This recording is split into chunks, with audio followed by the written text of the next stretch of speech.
L'astuce d'aujourd'hui, il reste toujours du pain à la maison. Alors, avec ce pain, aujourd'hui, on va faire un pudding. Alors, le pudding, il est très simple chez moi. On prend le pain qui a été oublié. Je fais chauffer mon lait, un petit lait chaud. Je laisse à peu près un quart d'heure trempé, bien trempé, qu'il soit un peu comme une éponge, vous voyez.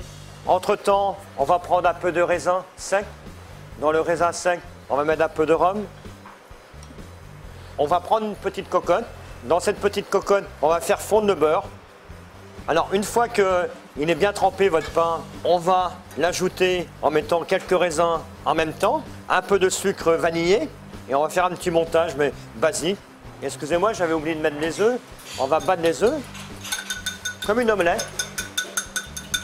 Et on va mettre sur notre pain nos raisins. On va mélanger tout ça.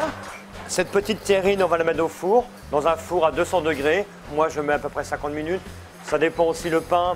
Si c'est du pain de mie, on en met un peu moins. Si c'est de la baguette, vous mettez un peu plus. Vous laissez 1h15, vous voyez. Le lait qui reste, on va faire une petite crème anglaise. Sur les 3 œufs que j'ai mis sur la fiche technique, vous en prenez un. On va le faire blanchir avec un peu de sucre.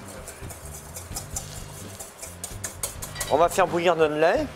Vous voyez, c'est des recettes faciles à faire. En prix de revient, pas très cher. Alors, on va rajouter le lait un peu chaud sur les œufs.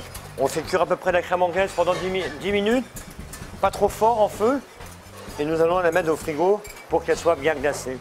Voilà un pudding qui est prêt à manger. Je trouve que c'est un gâteau en famille qui est formidable. Un peu de crème anglaise pour le nourrir. Bon appétit.